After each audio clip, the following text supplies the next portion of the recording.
everybody, Sensei Arthur Hearns here. Wanted to share a quick story with you about respect. And I think right now what we're seeing happening in the world and in this country, there is a huge lack of respect for each other, period. Race to race, religion to religion, political view. People just are lacking respect for certain lines of work, for people put their lives on the line, for teachers, for their parents. It's just missing, and it has been. I noticed it years ago, and that's why I decided when I told myself, and I asked myself, do I want to teach martial arts to kids or just adults? And I had asked myself, what could I do? How could I impact the people I live around, the people I work with? Am I going to have an effect?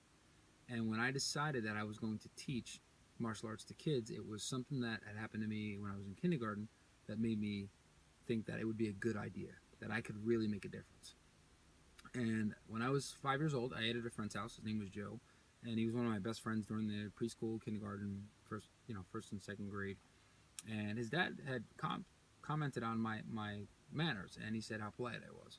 And he said, where did I learn to be so polite? And I told him that I went to manner school, and I proceeded to make up this whole manner school story and told him the details of manner school, and he got such a kick out of it, And every time I'd go eat there, he'd ask me about manner school and, what are they teaching me there? And, as an adult, he thought it was hilarious. It was funny to him. And looking back as an adult, I could see how it would be funny. But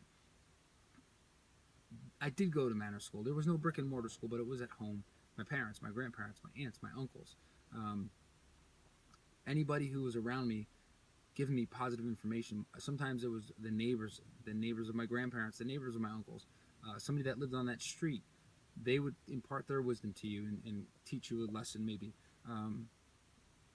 But there was lessons on manners, and all parents and people give it to their children and to their kids. We all know that. We teach our kids to say thank you and you're welcome. But what happens? What happens when we get older? So when I decided that I was going to teach martial arts to children, I decided that I was going to teach like it was a manner school and a school for respect and an academy of courtesy. Not just teach kids how to kick and punch. And there's been many times where parents have come to me and asked me to talk to their child about courtesy or manners or respect. And that's when I feel like I'm doing what I'm meant to be doing, why I decided to do what I do for a living. And what we're seeing right now is just a lack of respect. So if you get the chance as an adult, don't just tell your kids to do certain things, or kids that you know, or your students. Go out there and say good morning to somebody that you don't know. Hold the door for a stranger tomorrow. Say thank you to somebody who gives you your change at the store. Look them in the eye and say thank you. These are common things that we teach our kids and tell our kids to do, but a lot of us are not doing that every day. So if we can start doing that, maybe we can make a connection from person to person, from race to race, from civilian to police officer, whatever it is. Start thinking about people as people and connect to them, and just give them common courtesy and respect. And let's see if we can start to change our thinking a little bit, because it's not going to change by fighting fire with fire. Killing's not going to stop killing. You put gas on a fire, fire burns bigger. You bring more fire to fire, the fire gets bigger.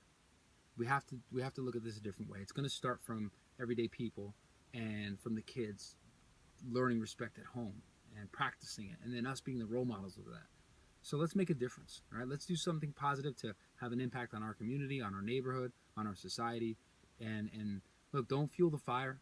Stay off the social media. Yes, we can see what's going on, but our 2 cents and our input, sometimes that's fuel.